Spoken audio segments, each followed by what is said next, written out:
بسم الله الرحمن الرحيم.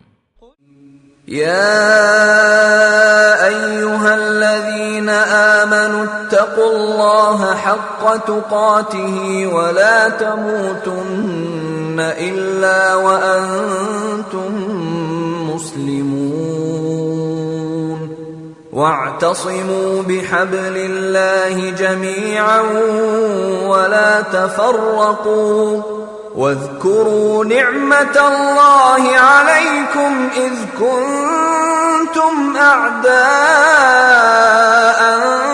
فألف بين قلوبكم فأصبحتم بنعمته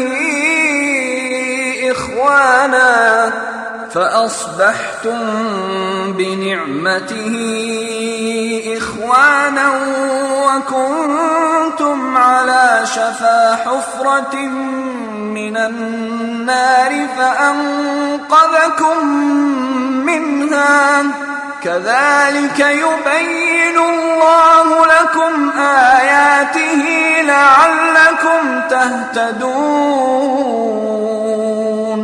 ولتكن منكم أمة يدعون إلى الخير ويأمرون بالمعروف وينهون عن المنكر وأولئك هم المفلحون. بسم الله الرحمن الرحيم. الحمد لله رب العالمين والصلاة والسلام على أشرف الأنبياء والمرسلين نبينا محمد وعلى آله وصحبه أجمعين. قال الله تعالى: يا أيها الذين آمنوا اتقوا الله حق تقاته ولا تموتن إلا وأنتم مسلمون واعتصموا بحبل الله جميعا ولا تفرقوا واذكروا نعمة الله عليكم إذ كنتم أعداء فألف بين قلوبكم فأصبحتم بنعمته إخوانا وكنتم على شفا حفرة من النار فأنقذكم منها كذلك يبين الله لكم آياته لعلكم تهتدون. حضرات، جدہ دعوت سینٹر حی السلامہ کے ذمہ داران کی جانب سے اس التوفیق انٹرنیشنل اسکول میں آپ کا بھائی محمد عاقل آپ کا خیر مقدم کرتا ہے. خوش آمدید کہہ رہا ہوں. اللہ رب العالمین آپ کے اس تشریف آوری کو شرف قبولیت عطا فرمائے اور ہم جس مقصد کے لیے یہاں جمع ہوئے ہیں اللہ رب العالمین اس میں کامیابی عطا فرمائے. آمین یا رب العالمین. حضرات، آج کی یہ ہماری نشست اس التوفیق انٹرنیشنل اسکول میں اپنی نوعیت کی دوسری نشست ہے. گزشتہ ماہ فضیلت الشیخ پروفیسر ڈاکٹر طالب الرحمن حفظہ اللہ تشریف لائے تھے اور اس دن سے اس اسکول میں جہاں الحمدللہ بچوں کی تربیت اور ان کی تعلیم و تربیت پر کام ہو رہا ہے، ہمارے لیے تاکہ یہاں سے قرآن و سنت کی شمع روشن ہو دروازے کھولے گئے تھے. اور اللہ کے فضل و کرم سے اس دن سے لے کر ہم یہ سمجھتے ہیں کہ اس کے بعد خواتین کے پروگرام کا بھی آغاز ہوا یہاں پر اور وہ بھی بہت کامیاب پروگرام رہا الحمدللہ. اور آج ہماری اس نوعیت کی یہ دوسری مجلس ہے. جدہ دعوت سینٹر حی السلامہ کے ساتھ التوفیق انٹرنیشنل اسکول کے ذمہ داران کا تعاون، علماء کرام کا جدہ دعوت سینٹر حی السلامہ کے ساتھ تعاون، علماء کرام کا یا جدہ دعوت سینٹر کا ہمارے ساتھ تعاون اور ہمارے ساتھ آپ حضرات کا تعاون، یہ تمام چیزیں جب جمع ہوتی ہیں ایک جگہ وہ بھی اللہ کے لیے، تو اس طرح کی مجلسوں کا انعقاد ہوتا ہے.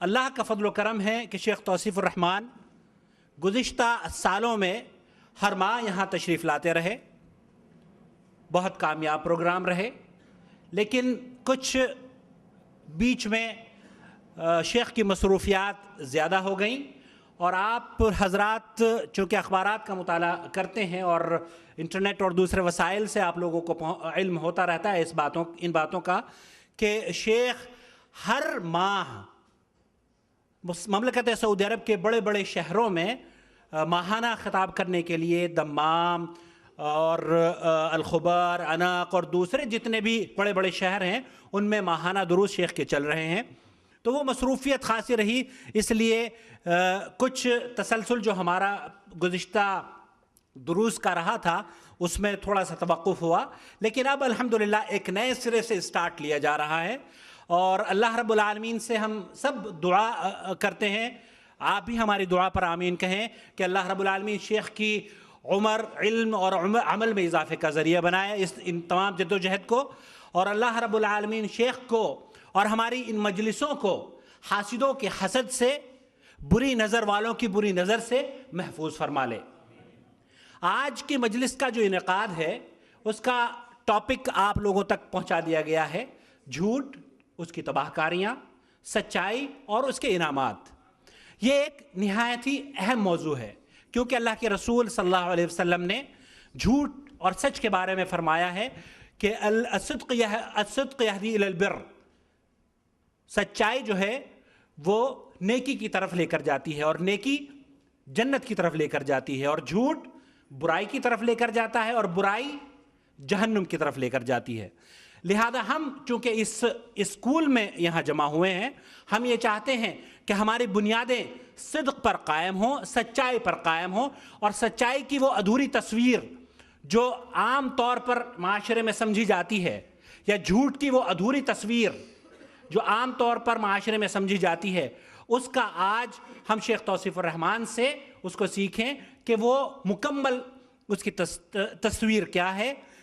لہذا میں بلا شیخ توصیف الرحمان سے درخواست کروں گا کہ اپنے خطاب کا آغاز فرمائیں، اور آپ حضرات سے درخواست کروں گا کہ اپنے موبائل جو آن ہیں ان کو سوئچ آف کر لیں، اور اگر قریب آ جائیں تاکہ بعد میں خطاب کے دوران ڈسٹربنس نہ ہو اور لوگوں سے یہ نہ کہنا پڑے کہ آپ قریب آ جائیے، تو براہ کرم اور قریب آ جائیں تاکہ لوگ پیچھے آ کر بیٹھتے رہیں۔ جزاکم اللہ خیر۔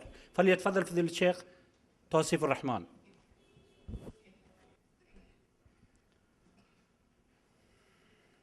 السلام علیکم ورحمۃ اللہ وبرکاتہ۔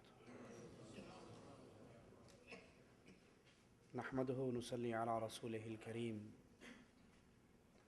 اعوذ باللہ من الشیطان الرجیم، بسم اللہ الرحمن الرحیم۔ انما یفتری الکذب الذین لا یؤمنون بآیات اللہ وأولئک هم الکاذبون۔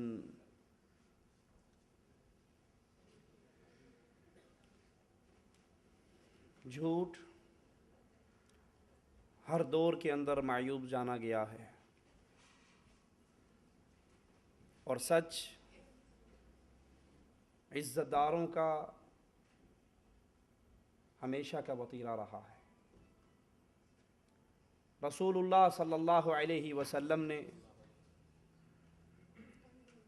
اہل مکہ کے سامنے جب اپنی دعوت کو رکھا تو سب سے پہلے اپنی ذات مبارکہ کو رکھ کر یہی سوال کیا کہ میں نے تمہارے درمیان 40 سال گزارے ہیں، هل وجدتمونی کاذبا، هل وجدتمونی کاذبا، کیا تم نے مجھے کبھی جھوٹ بولتے ہوئے دیکھا؟ میرے بارے میں تمہارا کیا خیال ہے؟ میں جھوٹا ہوں یا سچا؟ کفار مکہ امام الانبیاء، امام اعظم محمد الرسول اللہ صلی اللہ علیہ وسلم کو جواب میں فرماتے ہیں ما جربنا علیک الکذب، اے عبداللہ کے بیٹے تیری زبان سے جھوٹ ہم نے کبھی سنا ہی نہیں ہے، یہ زبان جب بھی ہلتی ہے سچی بات کہتی ہے۔ کہا اگر میں یہ کہوں کہ اس پہاڑ کے پیچھے ایک لشکر تم پہ حملہ کرنے والا ہے، تیار کھڑا ہے، میری بات کا اقرار کر لو گے، ایمان لے آؤ گے، مان لو گے؟ کہا تیری بات کو کیسے جھٹلائیں کہ ان ہونٹوں سے نکلنے والی ہر بات ہی سچی ہوتی ہے۔ تو جھوٹ ہر دور کے اندر معیوب، اور سچ ہر دور کے اندر عزت والوں کا، شرف والوں کا وطیرہ۔ بخاری و مسلم میں ہے رسول اللہ صلی اللہ علیہ وسلم نے شاہ روم کو خط لکھا آقا علیہ الصلاۃ والسلام کا خط پہنچا. شاہ روم عرب کے کچھ لوگوں کا پتہ لگاتا ہے اور ان کو اپنی مجلس میں بلاتا ہے. آقا علیہ الصلاۃ والسلام کی زندگی کے بارے میں مزید سوالات کرنے کے لیے، اور پھر کہتا ہے کہ تم میں سب سے زیادہ جو اس کا قریبی رشتہ دار ہے وہ میرے قریب ہو جائے. ابو سفیان جو ابھی حالت کفر میں ہے، مسلمان نہیں ہوئے، وہ کہتے ہیں سب سے زیادہ قریبی میں ہوں اس کا. شاہ روم کہتا ہے اس کے ساتھیوں کو اس کے پیچھے کھڑا کر دو اور ان کو بتا دو کہ میں اس سے کچھ سوالات کرنے لگا ہوں. اگر یہ میرے جوابات صحیح دیتا رہے تو ٹھیک ہے، اور اگر یہ جھوٹ بولنے کی کوشش کرے تو اس کے جو پیچھے کھڑے ہیں وہ ہاتھ سے اشارہ کر کے کہہ دیں کہ یہ بات غلط کہہ رہا ہے، جھوٹ بول رہا ہے. ابو سفیان کافر ہی نہیں، کافروں کا بھی سردار ہے.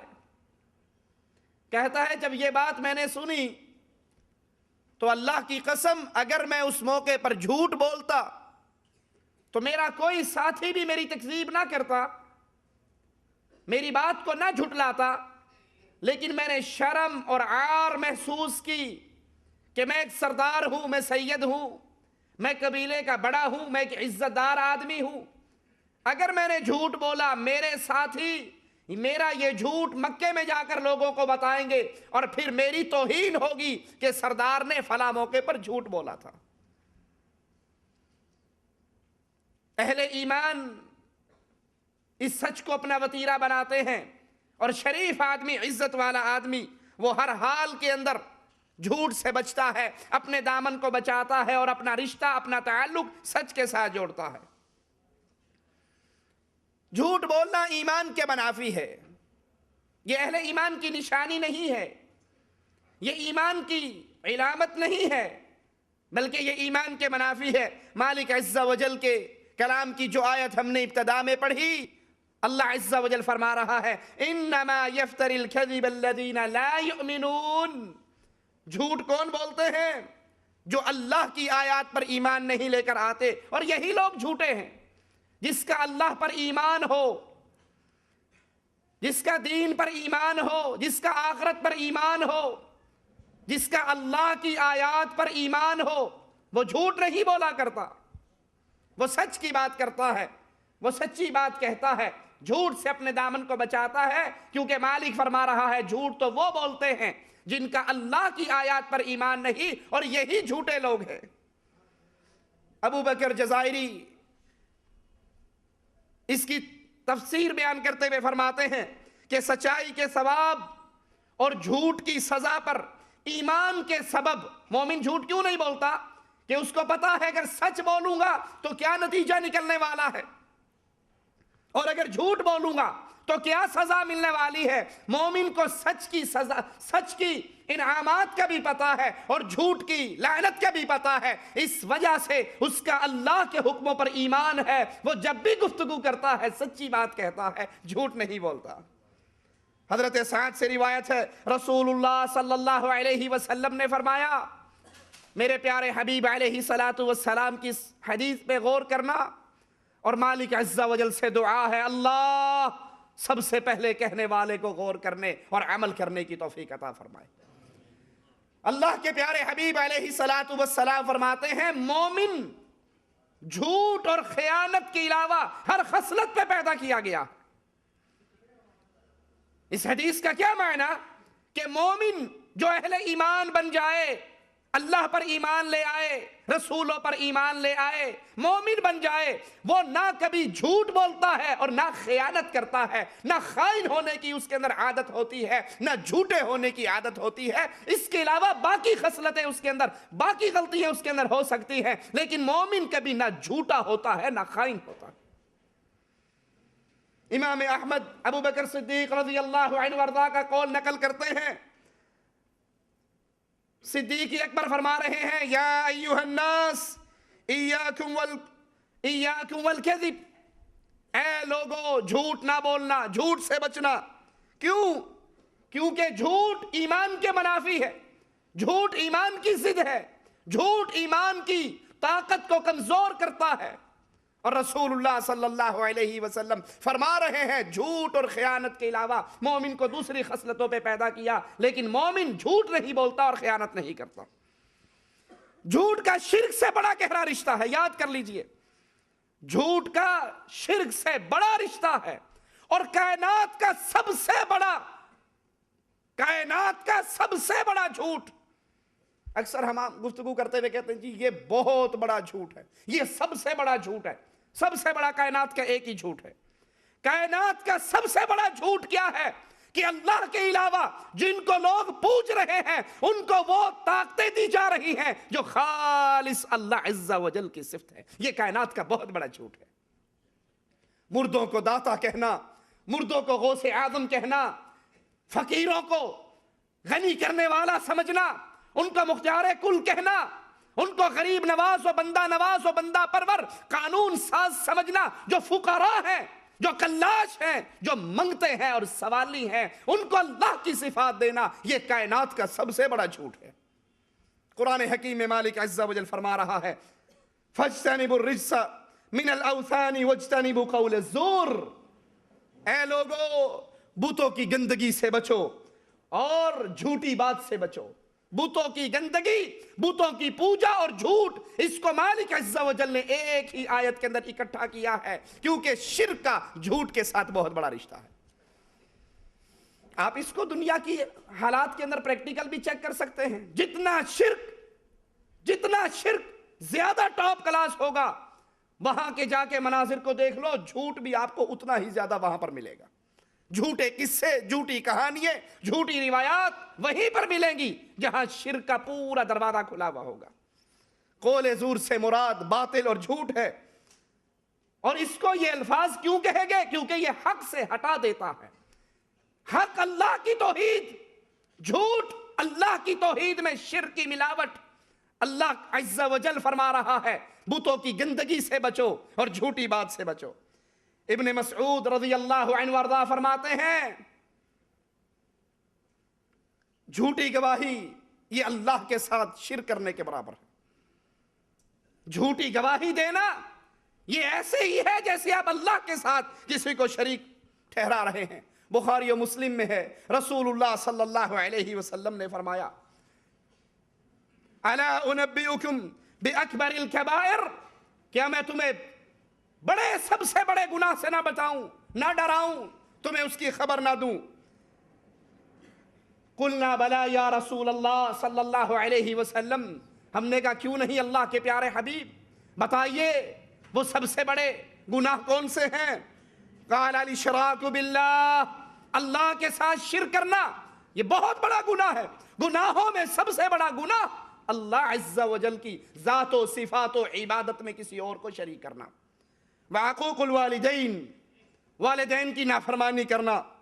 وَكَانَ مُتَّكِئًا فَجَلَسَ، اللہ کے رسول صلی اللہ علیہ وسلم ٹیک لگائے ہوئے تھے، پھر آپ سیدھے ہو کر بیٹھ گئے، یعنی بڑی اہم بات کرنے لگے۔ فَقَالَ أَلَا وَقَوْلُ الزُّورِ وَشَهَادَةُ الزُّورِ، أَلَا وَقَوْلُ الزُّورِ وَشَهَادَةُ الزُّورِ، خبردار جھوٹی بات، جھوٹی گواہی، جھوٹی بات، جھوٹی گواہی۔ صحابی کہتے ہیں رسول اللہ صلی اللہ علیہ وسلم نے بار بار یہ الفاظ دہرائے، میں اپنے دل میں سوچتا ہوں کہ اللہ کے نبی صلی اللہ علیہ وسلم خاموش ہو جائیں۔ جھوٹی گواہی دینا، جھوٹی بات کہنا، کسی کے اوپر جھوٹا الزام لگانا، جھوٹی تہمت لگانا، یہ بہت بڑے گناہوں کے اندر ایک گناہ ہے۔ اور ہمارے ہاں جس کو اللہ بچائے تو بچائے، کبھی دوست کو بچانے کے لیے، کبھی برادری کو بچانے کے لیے، کبھی کسی اور رشتے کے دفاع کے لیے جھوٹی گواہی دینی پڑ جائے، جھوٹی بات کہنی پڑ جائے، دھڑلے سے کہہ دیتے ہیں، اور پھر کہتے ہیں جی مجھے پتا ہے میں نے جھوٹ بولا ہے، لیکن آپ ہماری دوستی کو سمجھ نہیں سکتے، ہم یاری کے پجاری ہیں، آخر ہمارا دوست پھنسا ہوا تھا نا، تو جھوٹی گواہی دے دی، دوست تو بچ گیا، باقی جو کچھ ہوگا دیکھا جائے گا۔ اب یہ نہیں سمجھتا کہ جو میں نے جھوٹی گواہی دی ہے، میں نے جو جھوٹ بولا ہے، یہاں پر تو اپنے اس دوست کو بچا لیا، حشر کے میدان کے اندر مجھے بچانے والا کون ہوگا؟ ابن عمر رضی اللہ عنہ وارضا ایک چرواہے کو دیکھتے ہیں، بکری چرانے والے کو، اور اس سے کہتے ہیں اس میں سے ایک بکری مجھے بیچ دے، اس کے امتحان لیتے ہیں ایمان کا۔ وہ جواب میں کہتا ہے میں غلام ہوں، اپنے آقا کی بکریاں چرا رہا ہوں، کیسے بیچ سکتا ہوں؟ کہا قل للمالک اکلہ الذئب، مالک سے کہنا بھیڑیا اٹھا کر بھاگ گیا تھا، میں کیا کر سکتا تھا؟ کہا مالک کو تو یہ کہہ کر خاموش کر دوں گا، لیکن میرے سوال کا جواب دو، وَمَاذَا أَقُولُ لِلَّهِ، قیامت کے دن ہوگا تو اللہ کے دربار میں کیا کہوں گا؟ جھوٹ بولنا منافق کی خصلت اور سچ بولنا مومن کی نشانی۔ بخاری و مسلم میں ہے، رسول اللہ صلی اللہ علیہ وسلم نے فرمایا صلی اللہ علیہ وسلم، آپ فرماتے ہیں منافق کی 3 نشانیاں ہیں۔ جب بات کرے جھوٹی بات کرے، جب وعدہ کرے خلاف ورزی کرے، جب امانت رکھی جائے تو خیانت کرے، جب بات کرے تو جھوٹ بولے، وعدہ کرے تو اس کے خلاف کرے، اور اگر اس کو امانت دے دی جائے تو اس میں خیانت کرے۔ اللہ کے لیے آقا علیہ السلام کے ان فرامین پہ غور کیجئے، اللہ سب سے پہلے کہنے والے کو غور کرنے کی توفیق عطا فرمائے۔ ان درسوں کا، ان اجتماعات کا، ان مل بیٹھنے کا فائدہ تب ہے جب آقا علیہ السلام کے فرامین سنتے جائیں اور زندگی کو تبدیل کرتے جائیں، اور اگر سن کے سبحان اللہ پڑھ کے ماشاءاللہ کہہ کے اٹھ کے چلے جائیں اور اسی ٹکر پہ رہیں تو پھر نہ ان بیٹھنے کا فائدہ، نہ ان مجلسوں کا فائدہ۔ اگر ہم نے ایک کان سے سننی اور دوسرے کان سے نکالنی اور زندگی میں چینج نہیں لے کر آنی، پھر کیا فائدہ؟ فائدہ تو اس پر ہے ادھر حکم محمد ہو صلی اللہ علیہ وسلم اور ادھر گردن جھکی ہو۔ امام مسلم فرماتے ہیں ان 3 خصلتوں کے بیان پہ غور کیجئے، امام مسلم کی اس روایت پہ غور کیجئے، رسول اللہ صلی اللہ علیہ وسلم کے الفاظ پہ غور کیجئے۔ جو بات کرے جھوٹی، وعدہ کرے جھوٹا، امانت دی جائے خیانت کرے، وَإِنْ صَامَ وَصَلَّى وَزَعَمَ أَنَّهُ مسلم، ایسا شخص روزہ رکھے، نماز پڑھے اور یہ گمان کرے کہ میں مسلم ہوں، اس کے اندر اگر یہ تینوں باتیں ہیں تو پھر منافق کا ٹھپا لگ رہا ہے۔ اللہ عز و جل ہم سب کو نفاق کی بیماری سے بچائے۔ ملا علی قاری فرماتے ہیں کہ جھوٹ بولنا ان تینوں خصلتوں میں، جھوٹا وعدہ کرنا، امانت میں خیانت کرنا اور جھوٹ بولنا، ان تینوں خصلتوں میں سب سے بدترین خصلت جھوٹ بولنے کی خصلت۔ اس لیے مسند احمد میں حسن بن علی رضی اللہ عنہما سے ایک سوال موجود ہے، سائل پوچھتا ہے ما حفظت من رسول اللہ صلی اللہ علیہ وسلم، آپ نے اپنے نانا سے کیا باتیں یاد کی ہیں، کیا چیز آپ نے اچھی طرح حفظ کی ہے؟ جواب میں فرماتے ہیں میں نے اپنے نانا علیہ السلام سے یاد کیا کہ سچ اطمینان ہے اور جھوٹ اضطراب ہے۔ واللہ اس کو تجربہ کر کے دیکھ لیجئے، سچا بندہ اس کے دل کے اندر سکون اور اطمینان ہوگا، اور جھوٹا آدمی اس کا دل ہمیشہ تڑپتا رہے گا، وہاں وہ بات کی تھی کہیں پکڑی تو نہیں گئی، فلاں جگہ میں نے جھوٹ بولا تھا کہیں کسی کو پتا تو نہیں لگ گیا۔ اس کا دل ہمیشہ پریشان رہے گا، بے چین رہے گا، اور سچ بولنے والا ہمیشہ سکون اطمینان کی کیفیت میں ہوگا، اور جھوٹا آدمی ہمیشہ ہی پریشان رہے گا۔ اسی طرح جھوٹ راہ ہدایت کے اندر رکاوٹ ہے۔ اگر کوئی اس راستے پہ چل پڑے، اس راہ کا راہی بن جائے، تو قرآن حکیم کی ان آیات پہ غور کر لیجئے، ان اللہ لا یہدی من ہوا کاذب کفار، اللہ عز و جل جھوٹے کافر کو ہدایت ہی نہیں دیتا۔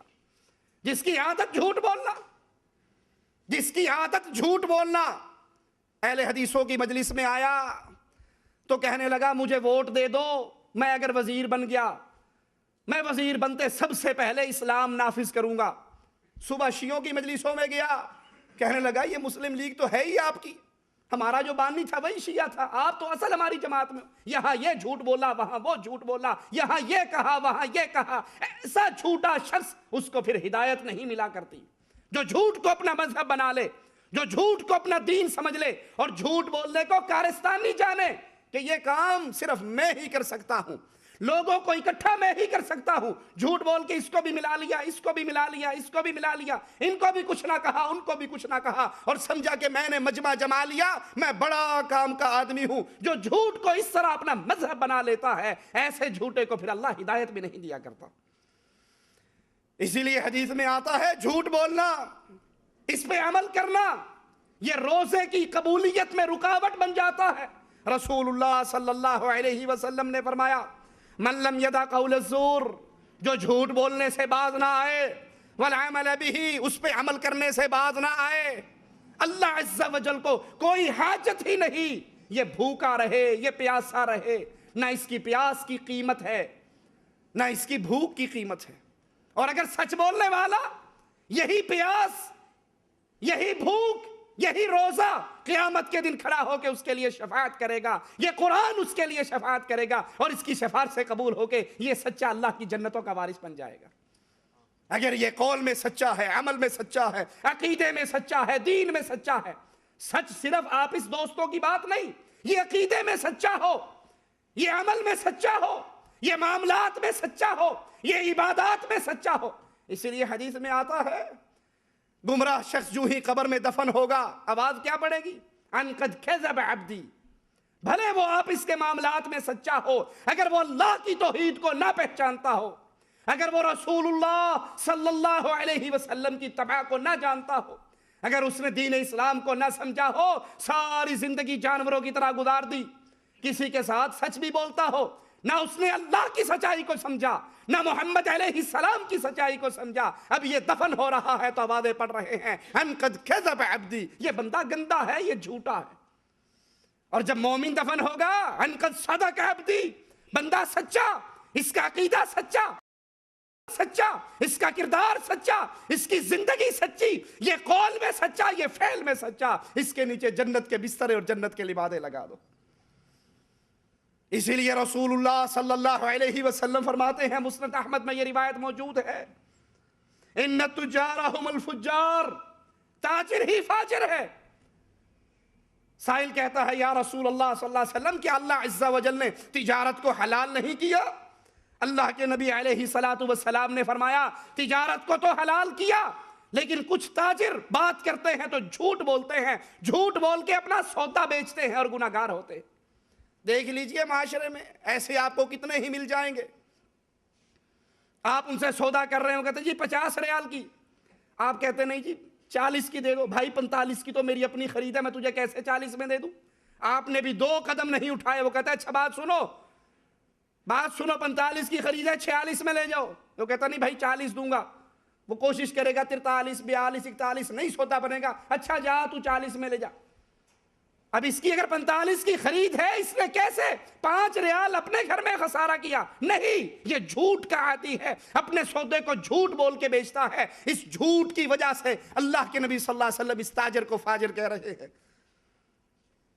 اور سچ بولنے والا اگر وہ سچ کی بنیاد پہ تجارت کرتا ہے، سچ کی بنیاد پہ معاملات کرتا ہے، تو رسول اللہ صلی اللہ علیہ وسلم کے اس واقعے پہ غور کیجئے۔ آپ بقیع کی طرف جا رہے، راستے میں کچھ لوگوں کو تجارت کرتے ہوئے دیکھا، آپ نے فرمایا یا معشر التجار، اے تاجروں کے گروہ، وہ آپ کی طرف متوجہ ہوئے، ان کی نگاہیں آقا علیہ السلام کی طرف بلند ہوئی، آپ نے فرمایا ان التجار یبعثون یوم القیامہ فجارا الا من اتقى وبر وصدق، قیامت کے دن تاجر فاجر کی شکل میں کھڑا ہوگا سوائے اس کے جو سچا ہو، جو سیدھی بات کرے، جو نیکی کی بات کرے، جو اپنے معاملات میں سچا، اپنی تجارت میں سچا، اپنے کلام میں سچا۔ آپ کو کیا حاجت پڑی ہے کسی کو یہ بتانے کی میری خرید اتنے کی ہے؟ آپ کو بھائی اتنے کی بیچنی ہے، لینا ہے لے، نہیں لینا تیری مرضی، لیکن جھوٹ بول کر یہ کہنا کہ میری خرید اتنے کی ہے اور پھر اس سے بھی 2 روپے کم دے دینا، یہ انسان کی تجارت کے عمل کو گناہ کے عمل کے اندر شامل کر دیتا ہے۔ یاد کر لیجئے، جھوٹ جہنم کی طرف لے کر جاتا ہے اور سچ انسان کو جنت کے راہ کا راہی بناتا ہے۔ بخاری و مسلم میں ہے، رسول اللہ صلی اللہ علیہ وسلم نے فرمایا بلا شبہ سچ انسان کو جنت کی رہنمائی کرتا ہے اور جھوٹ انسان کو جہنم کی طرف چلاتا ہے۔ جھوٹ کی سزا، سچ کا انعام، اگر یہی ایک جملہ میرے اور آپ کے دل میں بیٹھ جائے، اس کی حقانیت کے لیے یہی کافی ہے۔ رسول اللہ صلی اللہ علیہ وسلم فرماتے ہیں انسان جھوٹ بولتا ہے، جھوٹ کو اپنی عادت بنا لیتا ہے، اتنا جھوٹ بولتا ہے یہاں تک کہ وہ اللہ کے ہاں بھی جھوٹا لکھ دیا جاتا ہے۔ اس سے بڑا کوئی اور وبال ہوگا کسی کے لیے؟ اس سے بڑی کوئی اور سزا ہوگی جھوٹے کے لیے کہ وہ اللہ عز و جل کے ہاں بھی اس کو جھوٹا قرار دے دیا جاتا ہے اور جھوٹا لکھ دیا جاتا ہے۔ اللہ کے پیارے حبیب علیہ السلام فرماتے ہیں انسان سچ بولتا ہے، سچ کو اپنی عادت بناتا ہے، یہاں تک کہ اللہ عز و جل کے ہاں وہ انسان سچا لکھ دیا جاتا ہے۔ سچے کے لیے اس سے بڑا انعام اور کیا ہوگا؟ سچ بولیے، اللہ کے ہاں سچے ہونے کا سرٹیفکیٹ پا لیجئے، اور اگر جھوٹ کو اپنی عادت بناتے ہو تو اس سے بڑی اور کیا بدنصیبی ہے جھوٹے کی، کہ اللہ کے نبی فرما رہے ہیں وہ جھوٹ بولتا ہے، جھوٹ کو اپنی عادت بناتا ہے، یہاں تک کہ اللہ کے ہاں بھی اس کو جھوٹا لکھ دیا جاتا ہے۔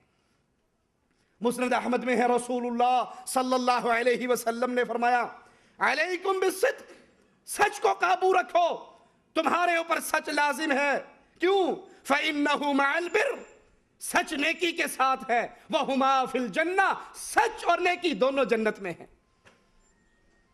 کتنے مسلمانوں کی خواہش ہے ہم جنت میں چلے جائیں، ہم جنت کے وارث بن جائیں، ہمیں اللہ کی جنت مل جائے، اور اللہ کے نبی علیہ السلام یہاں جنت کا فارمولہ دے رہے، تمہارے اوپر سچ لازم ہے، سچ کو قابو رکھو، سچ کو پکڑو، سچ کو اپنی زندگی کی روٹین بناؤ۔ کیوں؟ سچ نیکی کے ساتھ ہے، اور یہ دونوں اللہ کی جنت کے اندر ہے۔ وَإِيَّاكُمْ وَالْكِذْبِ، جھوٹ سے بچ جاؤ، جھوٹ سے دور ہو جاؤ، جھوٹ کو چھوڑ دو، کیونکہ جھوٹ گناہ کی طرف لے کر جاتا ہے۔ وَهُمَا فِي النَّارِ، جھوٹ اور گناہ یہ دونوں جہنم کے اندر ہیں۔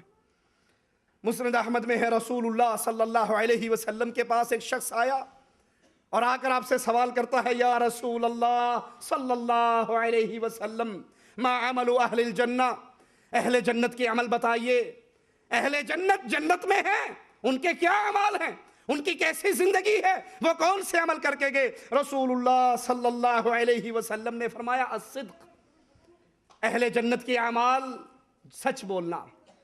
وَإِذَا صَدَقَ بَرَّ، جب وہ سچ بولے گا نیکی کرے گا۔ وَإِذَا بَرَّ آمَنَ، جب وہ نیکی کے راستے پہ چلے گا، وہ ایمان کے راستے پہ چلے گا۔ وَإِذَا آمَنَ دَخَلَ الْجَنَّةِ، اور جب وہ ایمان لے کر آئے گا، یہ ایمان اس کو جنت میں پہنچا دے گا۔ سچ بولے گا، نیکی کے راستے پہ چلے گا، جب وہ نیکی کی راہ پہ چلے گا، یہ نیکی کی شاہراہ اس کو ایمان کے راستے پہ ڈال دے گی، اور یہ ایمان اس کو جنت میں داخل کر دے گا۔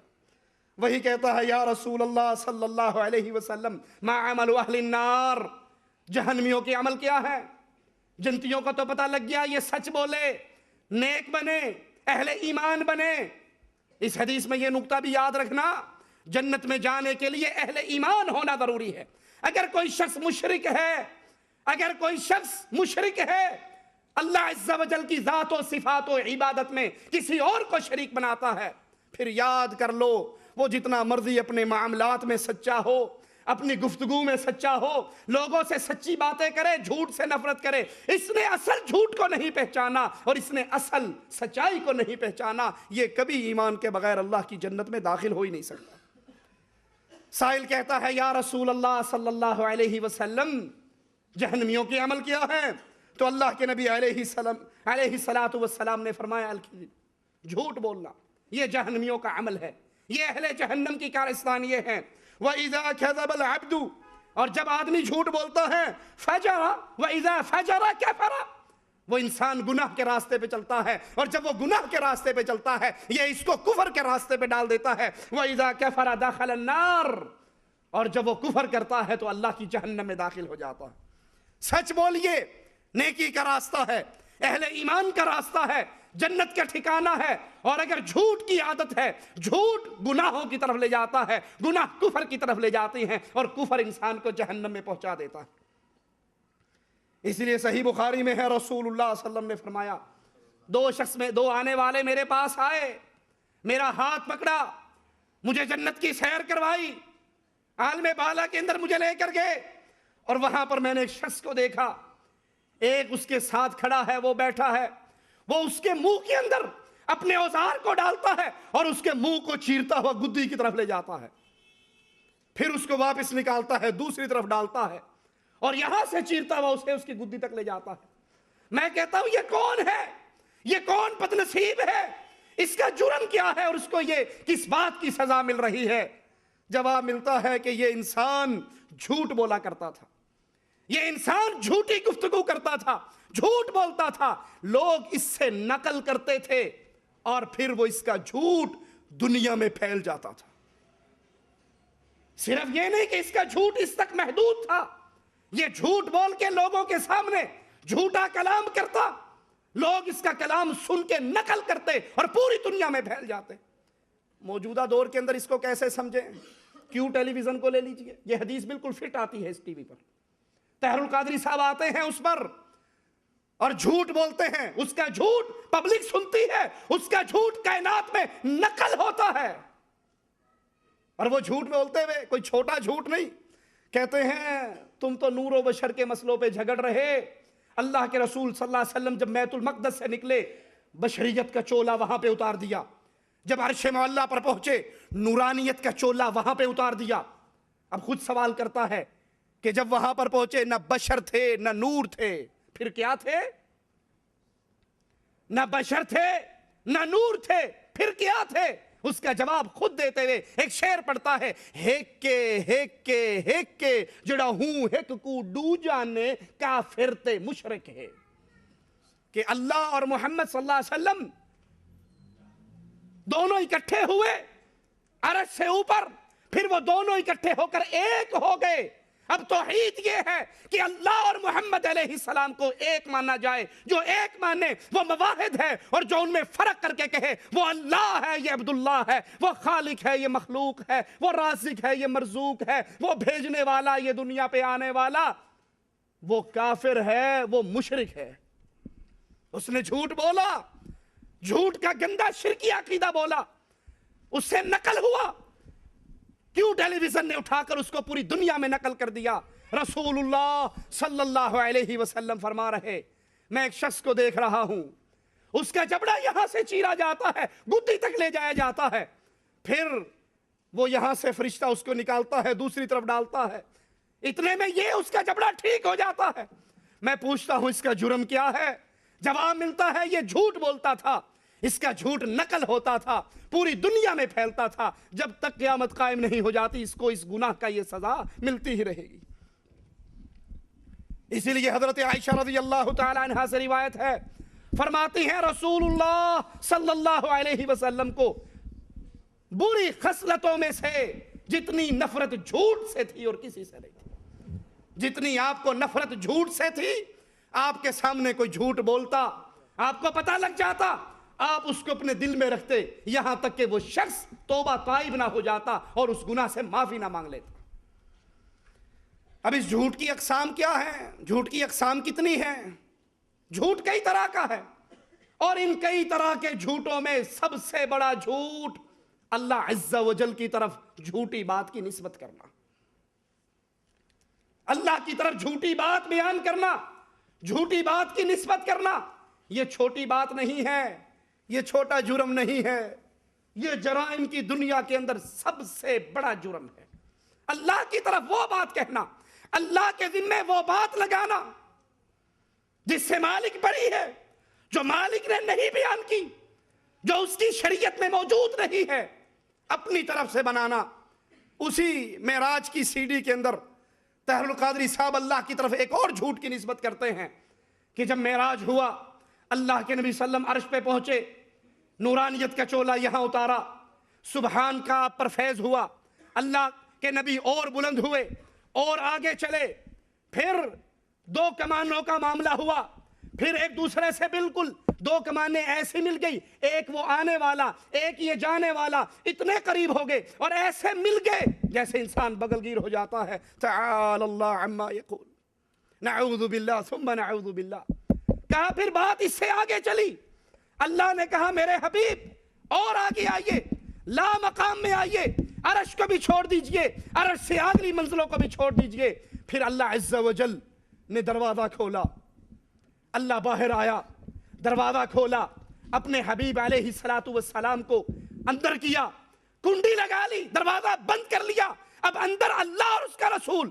اس کے بعد کیا ہوا تمہاری عقل بھی نہیں جانتی اور سوچ بھی نہیں سکتی پھر وہاں پر کیا ہوا، یہ کہا اور اپنی تقریر کو ختم بھی نہ کر سکا اور کھڑا ہو گیا۔ اب یہ ساری بات نہ اللہ کے قرآن میں موجود ہے، نہ رسول اللہ صلی اللہ علیہ وسلم کی احادیث مبارکہ میں موجود ہے، یہ اللہ پر جھوٹ ہے، یہ اللہ کے لیے وہ باتیں بیان کی جا رہی ہیں جن سے اللہ بھی بری ہے، اس کی شریعت بھی بری ہے، اس کا رسول بھی بری ہے۔ کہ اللہ نے دروازہ کھولا، اپنے حبیب کو اندر کیا، پھر دروازہ بند کیا اور بغل گیر ہو گئے اور ایک ہو گئے اور ہیکے جڑاؤ کو ڈو آکھے کافر تے مشرک ہے۔ کائنات کے جھوٹوں میں سب سے بڑا جھوٹ اللہ کی طرف جھوٹی بات کی نسبت کرنا، اور مالک عز و جل بیان فرماتا ہے ان جھوٹوں کے بارے میں، اس سب سے خطرناک قسم کے بارے میں کہ اس سے بڑا گمراہ کون ہے، اس سے بڑا ظالم کون ہے۔ فمن اظلم ممن افترى على الله كذبا، اس سے بڑا ظالم اور کون، اس سے بڑا گمراہ کون جو اللہ عز و جل پر جھوٹ بولے۔ سب سے بڑا گمراہ، سب سے بڑا ظالم جو مالک عز و جل کی طرف جھوٹ کی نسبت کرے، آپ کی طرف وہ بات کہے جو مالک نے نہیں کہی، جس سے اللہ بری ہے، اس کی شریعت بری ہے، اور وہ اس کو اللہ کی طرف بیان کرے، اللہ کا قول اور فعل اسے قرار دے۔ اسی لیے قرآن حکیم کی آیت پہ غور کیجئے، انما یفتری الکذب الذین لا یؤمنون، اللہ پر جھوٹ بولتا ہی وہ ہے جو مومن نہیں ہوتا، جو ایمان نہیں لاتا۔ اللہ پر جھوٹ مشرک بولتا ہے۔ مواحد تو وہی بات کہتا ہے جو اللہ کا قرآن بتائے، جو محمد الرسول اللہ صلی اللہ علیہ وسلم کا فرمان بتائے، جو اللہ کی شریعت میں نہیں، جو قرآن میں نہیں، جو حدیث میں نہیں، مواحد اس بات کو دین کہہ ہی نہیں سکتا۔ اور جو جھوٹ بولتا ہے شرک کی لعنت میں ملوث ہوتا ہے، وہ ایمان اس کے پلے سے نکل جاتا ہے، پھر وہ اللہ رسول کو ایک کر دے، وہ اللہ پیر کو ایک کر دے، وہ جس طرح کی گفتگو کہتا رہے۔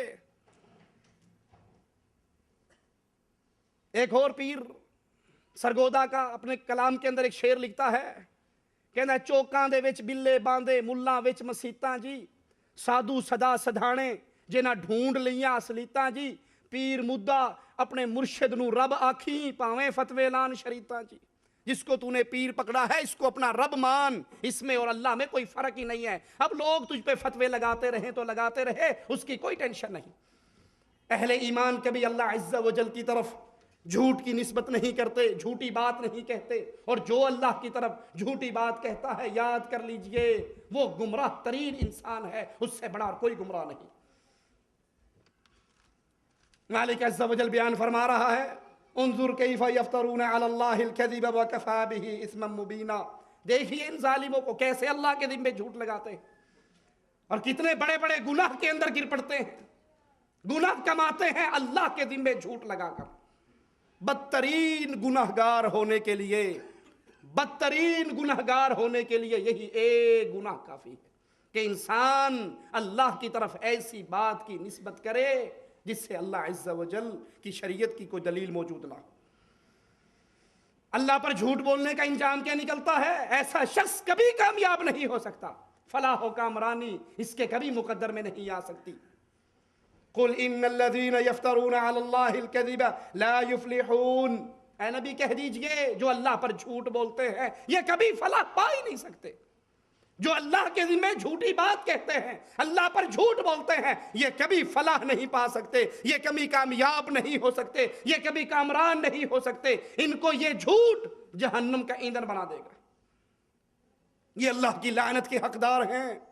قرآن حکیم بیان فرماتا ہے وَمَنْ أَظْلَمُ مِمَّنِ افْتَرَى عَلَى اللَّهِ كَذِبًا، اس سے بڑا ظالم کون، اس سے بڑا گمراہ کون جو اللہ پر جھوٹ بولے۔ أُولَئِكَ يُعْرَضُونَ عَلَى رَبِّهِمْ وَيَقُولُ الْأَشْهَادُ هَؤُلَاءِ الَّذِينَ كَذَبُوا عَلَى رَبِّهِمْ أَلَا لَعْنَةُ اللَّهِ عَلَى الظَّالِمِينَ۔ اس سے بڑھ کر ظالم کون ہوگا جو اللہ پر جھوٹ باندھے۔ ایسے لوگ اپنے رب کے سامنے پیش کیے جائیں گے۔ آج دنیا میں آزاد ہیں، جو مرضی کہتے رہے، اگر محمد نے محمد کو خدا مان لیا پھر تو مسلمان ہے، دغا بات نہیں، جو مرضی کہتے رہے۔ مردوں کو اللہ کا شریک بناتے رہے، اللہ کے فقیروں کو الہی صفات دیتے رہیں، جو مرضی کر لیں، لیکن یہ کبھی نہ بھولیں ایک گھڑی وہ بھی آنے والی ہے جب ان کو اللہ کے سامنے پیش کیا جائے گا۔ یہ اللہ کے دربار میں کھڑے ہوں گے، اللہ کے روبرو پیش ہوں گے، اور گواہان کہیں گے یہی وہ لوگ ہیں جنہوں نے اپنے رب پر جھوٹ باندھا تھا۔ آگاہ رہیے، ظالموں پر اللہ کی لعنت ہے۔ جو جھوٹ بولتا ہے اللہ پر وہ کبھی کامیاب نہیں ہو سکتا، وہ اللہ کی لعنت سے نہیں بچ سکتا۔ اور اللہ کی لعنت سے مراد کیا ہے؟ طرد من رحمت اللہ، اللہ کی رحمت سے دوری، اللہ کا غضب اللہ کا غصہ، اللہ کی ناراضگی اس انسان کے ذمہ آتی ہے جو جھوٹ مالک عز و جل پر بولتا ہے۔ یہاں پر یہ بات بھی یاد رکھیے، دین اسلام کا کوئی مسئلہ ہو، کوئی بات ہو، آپ کو نہ پتا ہو، اپنی طرف سے بات نہ کہیے، اپنی طرف سے فتویٰ نہ دیجئے، اپنی طرف سے یہ نہ کہیے میرا خیال ہے یہ ہونا چاہیے یا یوں ہونا چاہیے یا یہ مسئلہ ہے اس کا یہ جواب ہے۔ اگر آپ کو نہیں پتا خاموش ہو جائیے، یہی آدھا علم ہے، آپ کہہ دیجئے واللہ اعلم، اللہ ہی جانتا ہے، ہمیں اس کا علم نہیں۔ یہ جرأت کرنا، آپ اگر اسلام کے حوالے سے کوئی بات کہہ رہے ہیں تو ایک طرح کی آپ شریعت کی عکاسی کر رہے ہیں، آپ اللہ کی طرف سے بات کہہ رہے ہیں، اور اگر مسئلہ نہیں علم ہے تو اللہ کے لیے اپنی زبان کو روک لیجئے، اپنی طرف سے جھوٹے فتوے نہ دیجئے۔ وَيَوْمَ الْقِيَامَةِ، قیامت کے دن تو آنا ہے، قیامت کی گھڑی تو لگنی ہے۔ یہ اللہ پر جھوٹ بولنے والے، ان کی کیفیت کیا ہوگی؟ تَرَى الَّذِينَ كَذَبُوا عَلَى اللَّهِ وُجُوهُهُمْ مُسْوَدَّةٌ، قیامت کے دن ان کو دیکھو گے جو اللہ پر جھوٹ بولا کرتے تھے، جو اللہ کی طرف غلط باتوں کی نسبت کیا کرتے تھے، ان کے چہرے سیاہ ہو جائیں گے۔ أَلَيْسَ فِي جَهَنَّمَ مَثْوًى لِلْمُتَكَبِّرِينَ، کیا جہنم میں تکبر کرنے والوں کے لیے ٹھکانہ نہیں ہے؟ یعنی تکبر کرنے والوں کا، اللہ کی طرف جھوٹ بولنے والوں کا، جھوٹی نسبت کرنے والوں کا ٹھکانہ جہنم کی دہکتی ہوئی آگ ہے۔ اللہ پر جھوٹ بولنے کی صورتیں کیا ہو سکتی ہیں؟ کیسے پتہ لگے گا یہ جھوٹ بولنے والا، یہ جھوٹی بات کہنے والا مالک کے ذمے جھوٹ کا بلندہ لگا رہا ہے، اللہ کی طرف جھوٹ کی نسبت کر رہا ہے؟ کیسے پتہ لگے گا؟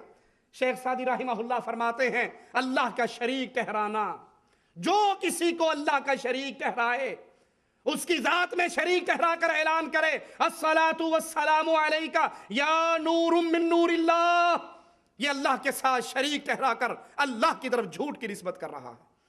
یا کہے توبہ توبہ توبہ علینو خدا اکھنے ہاں، توبہ توبہ توبہ علینو خدا اکھنے ہاں، نہ خدا تو جدا اکھنے ہاں، ہمارا مولا علی نہ خدا ہے نہ خدا سے جدا ہے، بس بیچ میں ہی ہے جو کچھ بھی ہے۔ یہ اللہ کی طرف جھوٹ کی نسبت ہے جو اللہ کے ساتھ کسی کو شریک ٹھہراتا ہے۔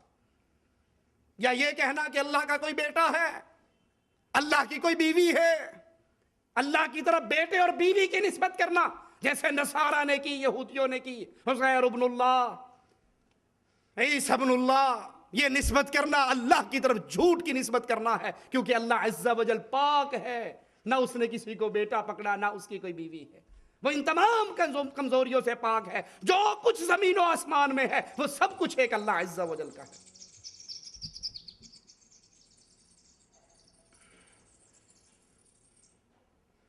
اللہ کی شان میں گستاخی کے الفاظ کہنا، جھوٹی نبوت کا دعویٰ کرنا، جیسے مرزا قادیانی اپنی کتاب تذکرہ میں لکھتا ہے کہ مجھے پیسوں کی ضرورت تھی، میں بیٹھا تھا، پیسے میرے پاس تھے نہیں، ایک شخص آیا جو انسانی صورت میں تھا اور مجھے آ کر میری جھولی پیسوں سے بھر کے چلا گیا، خوبصورت بڑا تھا، انسان نہیں لگتا تھا، تو جب پیسے دے کر چلا گیا اپنے مریدوں کو بتاتا ہے یہ وہ فرشتہ ہے جو اللہ نے مجھے پیسے سپلائی کرنے کے لیے مقرر کیا ہے اور اس کا نام ٹیچی ٹیچی ہے۔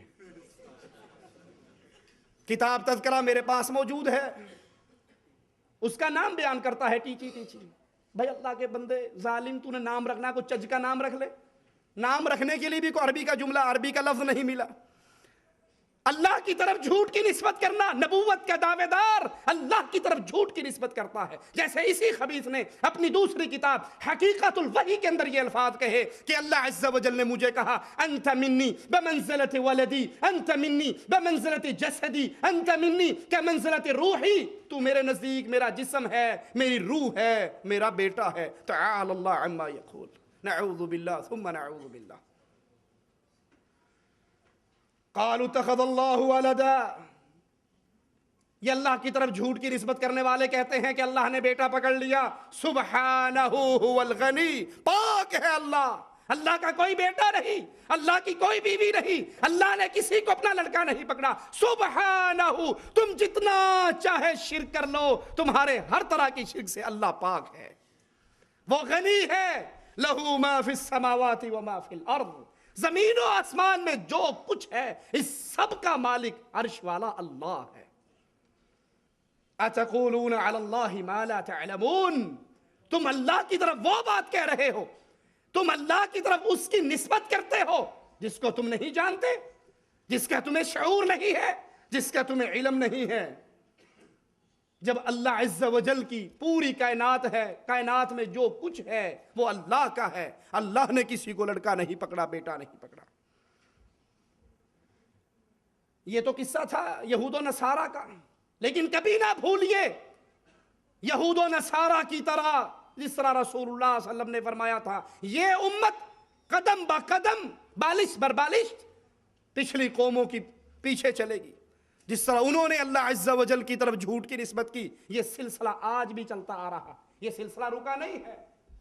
یہ ہمارے ہاتھ کے اندر ہشت بہشت ملفوظات شریف جو 8 بزرگوں کی ہے، اس کا صفحہ نمبر 36 ہے۔ اب سنیے اللہ کی طرف کیا بات کہی جا رہی ہے، اور اس کا وجود نہ اللہ کے قرآن میں ہے نہ محمد علیہ السلام کے فرمان میں۔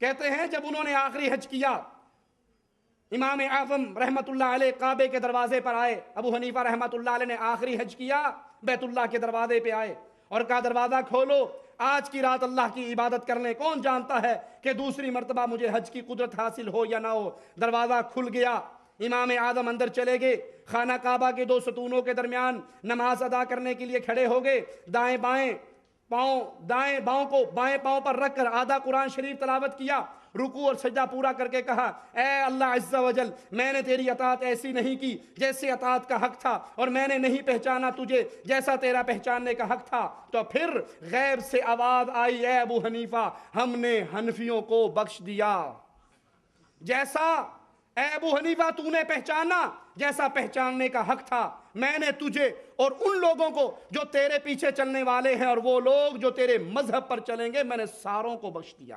قرآن پاک کی کس آیت کا ترجمہ ہے؟ رسول اللہ صلی اللہ علیہ وسلم کی کس حدیث کا ترجمہ ہے جو اللہ کے نبی علیہ السلام نے بیان کی ہو، نقل کی ہو؟ نہیں، اللہ کی طرف جھوٹ کی نسبت ہے، اور اللہ عز و جل ان کے ان جھوٹوں سے پاک اور بلند ہے۔ کہتے ہیں ایک مرتبہ خواجہ بایزید بستامی، یہی ہشت بہشت، اس کا صفحہ نمبر 98، اور یہ شائع ہوئی ہے شبیر برادر اردو بازار لاہور سے۔ کہتے ہیں خواجہ بایزید بستامی مقام قرب میں پہنچے، غیب سے آواز آئی، اے بایزید، آج تیری درخواست اور ہماری بخشش کا وقت آ گیا، جو چاہتا ہے مانگ، ہم تجھے دیں گے۔ خواجہ صاحب نے سر سجدے میں رکھ کر کہا، بندے کو خواہش سے کیا واسطہ ہے، جو کچھ بادشاہ سے عطا ہوگا اسی پر راضی ہو جائے گا۔ تو آواز آئی، بایزید ہم نے تجھے آخرت دی، عرض کی کہ وہ دوستانہ الہی کا قید خانہ ہے۔ پھر آواز آئی، اے بایزید، جنت۔ غور کرنا اللہ کی طرف اس جھوٹ کی نسبت کی بات۔ ہمارا اختلاف اہل شرک سے یاد کر لیجئے اور اس نقطے کو اپنے دل میں بٹھا لیجئے۔ اہل حدیث کا چھوٹا سا ایک خادم ہونے اور طالب علم ہونے کی حیثیت سے کہتا ہوں، اللہ کی قسم ان لوگوں سے ہمارا اختلاف بنیادی رفع دین پر نہیں ہے، آمین پر نہیں ہے، فاتحہ پر نہیں ہے، رکوع کی رکعت ہونے نہ ہونے پر نہیں ہے۔ بنیادی اختلاف ہمارا ان قبر پرستوں سے، ان پیر پرستوں اور امام پرستوں سے اللہ کی توحید میں شرک کی وجہ سے ہے۔ اگر کوئی شخص رفع دین نہیں کرتا وہ ابدی جہنمی نہیں ہے، الا یہ کہ وہ یہ کہے کہ رفع دین کی حدیث مجھے پتا ہے، صحیح ہے، حدیث آ گئی، میں نے پڑھ لی، یقین ہو گیا، مکمل علم ہو گیا، اپنی آنکھ سے حدیث کو دیکھ چکا ہوں، لیکن چونکہ یہ حدیث میرے امام کے مذہب کے خلاف ہے، میں جس مذہب میں ہوں میرے امام نے یہ نہیں کہا، میں نہیں مانتا۔ جو اس طرح مقام محمد علیہ السلام پر اپنے امام کو بٹھاتا ہے، رفع دین اور نماز تو دور کی بات ہے، یہ بندہ گمراہ ہے۔ ہم اس کو اہل ایمان میں شامل نہیں کرتے، لیکن رفع دین نہ کرنے کی وجہ پہ ہم کسی پہ کفر کے فتوے نہیں لگاتے، ہم اس کے یہ فتوے نہیں لگاتے کہ یہ اسلام سے نکل گیا یا ہمارا اس سے یہ جھگڑا ہے۔ رفع دین، آمین، فاتحہ، یہ اسلام کے درخت کے پھول ہیں، پتے ہیں۔ ہمارا جھگڑا جڑ پر ہے، ہمارا جھگڑا تنے پر ہے، اور وہ جڑ ان اعبدوا اللہ، عبادت خالص اللہ کی۔ اس میں جب بھی شرک ہوگا، وہ کرنے والا قادیان کا ہو، بغداد کا ہو، کوفے کا ہو، وہ بریلی کا ہو، وہ دیوبند کا ہو، وہ کہیں کا بھی ہو، اگر اس کی بات ٹکرائے مدینے والے کی بات سے، رب محمد کی قسم دنیا کے ہر بندے کی بات کو ٹھوکر ماری جا سکتی ہے، محمد علیہ السلام کی بات کو نہیں چھوڑا جا سکتا۔ کہا با یزید کو اللہ عز و جل نے، تعالی اللہ عما یقولون، اے با یزید بستامی، ہم نے تجھے جنت دی، ہم نے تجھے دوزخ دی، ہم نے عرش بھی تجھے دے دیا، کرسی بھی تجھے دے دی، اور جو میری ملکیت میں ہے اے با یزید وہ سارا کچھ تیرا ہے، جا سنبھال لے۔ رسول اللہ صلی اللہ علیہ وسلم اپنی بیٹی فاطمہ سے کہتی ہیں، فرماتے ہیں یا بنتی خذی من مالی ما شئتی، اے بیٹی جو چاہے تو میرے مال میں سے اٹھا کر لے جا، لیکن بیٹی عمل کر لینا، اگر اللہ کے دربار میں پکڑا گیا تو میں چھڑا نہیں سکوں گا۔ اے چچا عمل کرنا، اے پھوپھی عمل کرنا، اے بنو ہاشم عمل کرنا، اے قریشیوں اپنے آپ کو جہنم کی آگ سے بچانا، اگر اللہ کے دربار میں پکڑے گئے لا اغنی عنکم من اللہ شیئا، میں نہیں چھڑا سکوں گا۔ اور یہاں آوازیں آ رہی ہیں اللہ کی طرف جھوٹ کی نسبت کرتے ہوئے کہ اللہ نے کہا سارے حنفی مذہب والوں کو میں نے بخش دیا، با یزید جنت بھی تیری، دوزخ بھی تیری، عرش بھی تیرا، کرسی بھی تیری، جو میری ملکیت میں ہے وہ تیرا۔ اور ادھر کیفیت کیا ہے؟ محمد علیہ السلام کا ماتھا پھٹتا ہے، زبان حال سے کہہ اٹھتے ہیں کیف یفلح القوم، یہ بھلا پانے والے قوم ہیں جنہوں نے رسول کے ماتھے کو پھاڑ دیا۔ فوراً آواز آ جاتی ہے لیس لک من الامر شیء، تیرا کوئی اختیار نہیں ہے، ہم چاہے ان کو عذاب دے دیں چاہے ان کو ہدایت دے دیں، نبی کا تو کوئی اختیار نہیں۔ مالک کہتا ہے چاہے ہدایت دوں چاہے عذاب دوں، انہوں نے تیرے پر ظلم تو کیا ہے، یہ ہے تو ظالم۔ لیکن یہاں اللہ کی طرف وہی جھوٹ باندھنے کا سلسلہ کیسے چل رہا ہے کہ اللہ نے کہا کرسی بھی لے لے، عرش بھی لے لے، میری ملکیت میں جو کچھ ہے وہ سب کچھ لے لے۔ یہ ہمارے ہاتھ میں اسی کی دوسری صورت ارواح ثلاثہ، اشرف علی تھانوی صاحب کی کتاب، صفحہ 295، حکایت نمبر 349، شائع کیا ہے مکتبہ رحمانیہ، اقرا سینٹر غزنی سٹریٹ، اردو بازار لاہور۔ کہتے ہیں خان صاحب نے فرمایا ایک مرتبہ صبح کے وقت جناب مولوی محمد یعقوب صاحب مدرسہ دیوبند میں اپنی درسگاہ میں پریشان اور خاموش بیٹھے تھے، میں اور چند حضرات ان کے پاس تھے۔ مولانا نے مجھ سے مخاطب ہو کر فرمایا کہ وہ رات تو بہت بڑی غلطی ہو گئی، میں نے، اب وہ غلطی بیان کر رہا ہے، غلطی کیا ہے؟ میں نے اللہ تعالیٰ سے کچھ عرض کیا، میں نے حق تعالیٰ سے کچھ عرض کیا، حضور نے کچھ جواب میں ارشاد فرمایا، میں نے اللہ سے کچھ کہا، اللہ نے اس کے جواب میں کچھ اور ارشاد فرمایا، میں نے پھر کچھ عرض کیا، میں نے دوبارہ اپنی بات پہ اصرار کیا جو کہ ظاہراً گستاخی میں داخل تھا، اس کے جواب میں حق تعالیٰ کی طرف سے ارشاد ہوا بس چپ رہو بکو مت۔ اللہ نے جو کہا اس کو مولوی یعقوب دیوبندی کو کہ بس چپ رہو بکو مت، قرآن پاک کی کس آیت کا ترجمہ ہے؟ یہ وحی کس پہ اتری؟ ام ایمن تو رو رہی ہے کہ محمد علیہ السلام کی وفات سے وہ جو وحی کے آنے کا سلسلہ تھا وہ بند ہو گیا، لیکن یہاں کہتے ہیں کہ نہیں، اللہ ابھی بھی ہم سے کلام کرتا ہے۔ ہم اللہ کو کہتے ہیں اللہ یہ یوں ہے، اللہ کہتا ہے یوں نہیں یوں ہے، میں کہتا ہوں نہیں یوں نہیں یوں ہے، اللہ کہتا ہے چپ رہ بک مت، نعوذ باللہ ثم نعوذ باللہ ثم نعوذ باللہ۔ یہ اللہ کی طرف جھوٹ کی نسبت نہیں تو کیا ہے؟ جھوٹ کے اندر سب سے بڑا جھوٹ مالک عز و جل کی طرف جھوٹی بات کی نسبت کرنا، اپنی طرف سے حلال و حرام کے فیصلے کر دینا۔ اللہ عز و جل کا فرمان سنیے، وَلَا تَقُولُوا لِمَا تَصِفُ أَلْسِنَتُكُمْ، اپنی زبانوں سے وہ نہ کہو جو تمہاری زبانیں جھوٹ بنا کے کہہ دیں، اپنی طرف سے بات نہ بناؤ، ہذا حلال و ہذا حرام، یہ حلال ہے یہ حرام ہے، اپنی طرف سے جھوٹ بنا کے اپنی زبان کے جھوٹ کو اللہ کی طرف نسبت نہ دو، یہ حلال اور حرام کے فیصلے نہ دو۔ لِتَفْتَرُوا عَلَى اللَّهِ الْكَذِبِ، تم اللہ پر جھوٹ باندھنا چاہتے ہو، اللہ نے حلال کر دیا، اللہ نے حرام کر دیا، اب اگر اللہ کے حلال و حرام کردہ کو کوئی چینج کرتا ہے، اپنی طرف سے کہتا ہے یہ حلال ہے یہ حرام ہے، اللہ کے قرآن کی آیت آ جائے، رسول اللہ صلی اللہ علیہ وسلم کی حدیث آ جائے، صحابی کا عمل آ جائے، ہمارے امام سے ٹکراتا ہو، ہمارے شیخ سے ٹکراتا ہو، ہمارے مرشد سے ٹکراتا ہو، تو ہم کہہ دیں گے یہ سب منسوخ و مردود ہیں، ہمارے حضرت نے جو فرمایا وہ بالکل ٹھیک ہے۔ اللہ کی طرف جھوٹ کی نسبت نہ کرو، اللہ کے ذمے ایسی باتیں نہ کہو۔ اگر تم ایسی باتیں کہتے ہو، حلال و حرام کے فیصلے کرتے ہو، تو یہ بہت بڑے جھوٹوں میں سے ایک جھوٹ ہے۔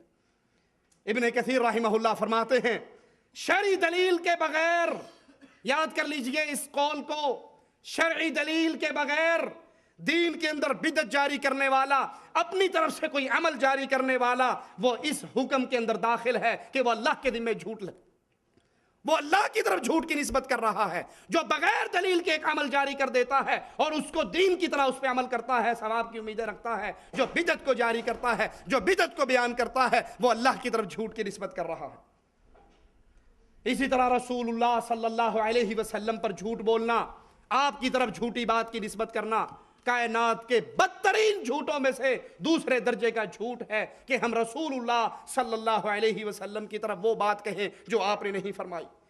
اسی لیے رسول اللہ صلی اللہ علیہ وسلم نے فرمایا، صحیح بخاری و مسلم کی روایت ہے، ان کذبا علی، میرے اوپر جھوٹ بولنا، میری طرف جھوٹ کی نسبت کرنا، میری طرف جھوٹی بات کہنا ایسے نہیں جیسے تم آپس میں کسی کے ذمہ لگا رہے ہو، اس نے یوں کہا، اس نے یوں کہا۔ اگر تم میری طرف جھوٹ کی نسبت کرتے ہو تو سنو، فمن کذب علی متعمدن، جس نے جان بوجھ کر رسول اللہ صلی اللہ علیہ وسلم پر جھوٹ بولا، وہ اپنا ٹھکانہ جہنم کی آگ میں بنا لے۔ رسول اللہ صلی اللہ علیہ وسلم نے فرمایا، جس شخص نے اپنے نبی پر یا اپنی آنکھوں پر یا اپنے والدین پر جھوٹ بولا، وہ جنت کی خوشبو سے محروم رہے گا۔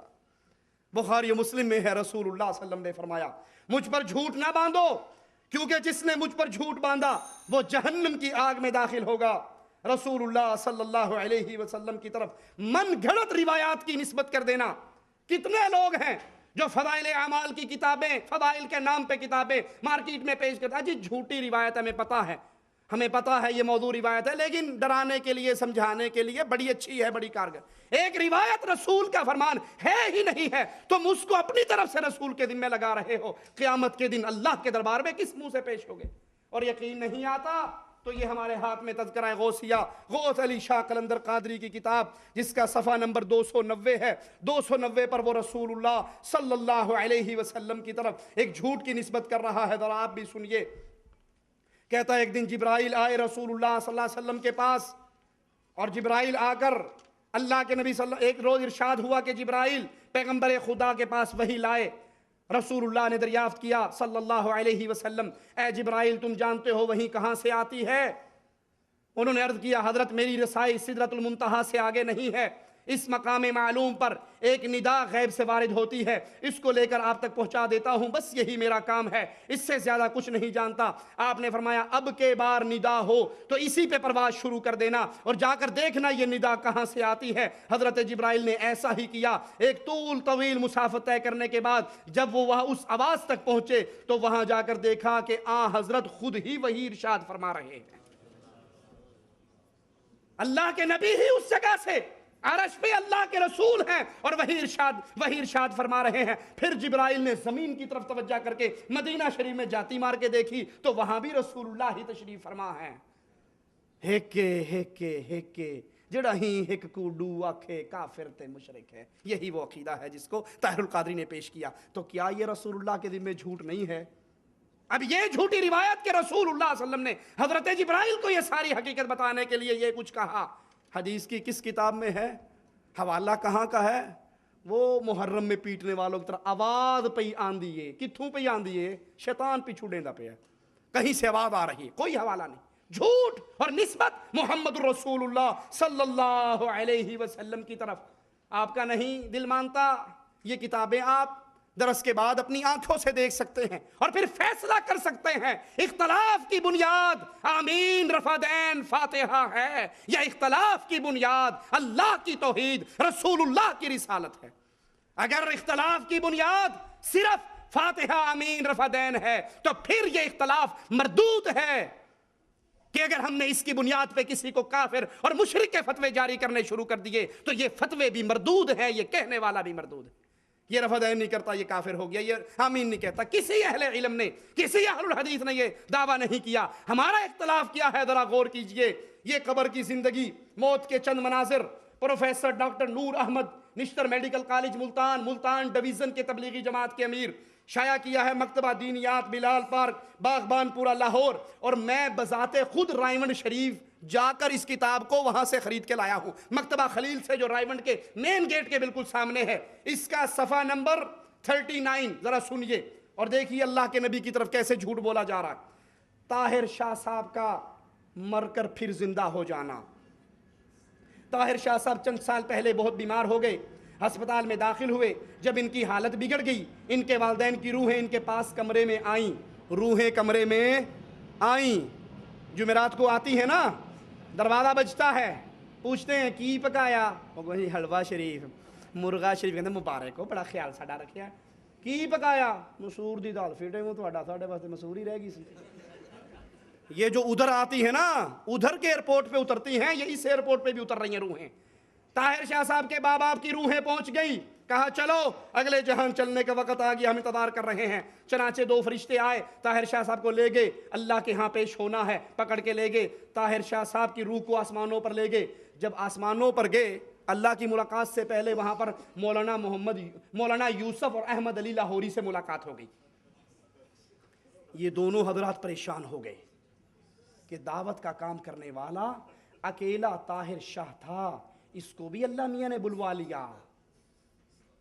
دونوں پریشان ہو گئے، یہ گرمی کی چھٹیاں گزارنے کے لیے مری گیا تھا نا، پریشان ہو گئے کہ یہ اکیلا آدمی جو پورے پاکستان کی تبلیغی جماعت کو کندھوں پہ اٹھایا ہوا تھا، اب اس کو بھی اللہ میاں نے یہاں بلا لیا ہے، تو اب پیچھے دعوت کا کام کون کرے گا؟ یہ بات انہوں نے جا کر مولانا الیاس سے کی۔ کیا ہے مولانا الیاس؟ جو جماعت آپ نے بنیاد رکھی تھی، اب پاکستان میں صرف طاہر شاہ صاحب ہی اس کا کام کرنے والے تھے، یہ بھی مر گئی، مولانا یوسف مر گئے، احمد علی لاہوری مر گئے، الیاس مر گئے، ذکری سارے آگے، اب اکیلا یہی تو تھا سارا کام سنبھالنے والا، اس کو بھی یہاں پر بلا لیا گیا، تو یہ تو بڑی پریشانی کی بات ہے۔ مولانا الیاس، یوسف، احمد علی لاہوری، انہوں نے جا کر رسول اللہ صلی اللہ علیہ وسلم کو شکایت کی اور طاہر صاحب کو واپس دنیا میں جانے کو کہا۔ نبی سے کہا نبی خیال کرو اینو تے بھیج دیو، اے دا خروج اودا دوبارہ تجدید کر دیو، اس کو خروج نہائی پہ نہ بھیجو، اس کا تاشیرہ دوبارہ کفیل کا لیٹر منگوا کے اس کو بھیج دو۔ اللہ کے نبی صلی اللہ علیہ وسلم نے پھر کہا چلو جاؤ واپس کرو۔ ارے جب عائشہ کا خامند اٹھا تھا، ارے جب فاطمہ نے مسکرانا چھوڑا تھا، جب بلال مدینے سے نکلا تھا، ارے جب حسنین نانا نانا کی صدا بلند کر رہے تھے، جب صدیق آقا کے ماتھے کو چوم رہا تھا اور کہہ رہا تھا آقا آپ کی زندگی مبارک، آپ کی موت مبارک، جو قسمت میں موت تھی وہ آپ پر آ گئی، آپ پر 2 موتیں رب اکٹھی نہ کرے گا۔ ارے جب فاروق نے تلوار نکالی تھی اور کہا تھا، کس نے کہا آقا مر گئے گردن کاٹ ڈالوں گا، عرش والے نے محمد کو کیوں نہ بھیجا صلی اللہ علیہ وسلم، جس کے مرنے پر کہنے والے صحابی نے کہا تھا نبی اٹھے ہم ایسے ہو گئے جیسے بکریوں کا چروانے والا چرواہا مر جائے، بکریے بکھر جاتی ہیں۔ آقا کی وفات پہ ہماری یہی کیفیت بن گئی، آقا دنیا پہ نہ آئے، لیکن یہاں پر مولوی الیاس، مولوی یوسف، احمد علی لاہوری، اس نے جا کے اللہ کے نبی کو شکایت کی۔ شکایت کس کی؟ الدعوة نور وضاء تجلو ظلمات الحيران منهج خير الناس جميعا لا يبلى عبر الأزمان الدعوة نور وضاء تجلو ظلمات الحيران منهج خير الناس جميعا لا يبلى عبر الأزمان فالحكمة تكسو دعوتنا والرحمة فيها عنوان ورسول الله يوجهنا أن نتبع هدي القرآن أن نتبع هدي القرآن أن نتبع هدي القرآن وضاء تجلو ظلمات الحيران منهج خير الناس جميعا لا يبلى عبر الأزمان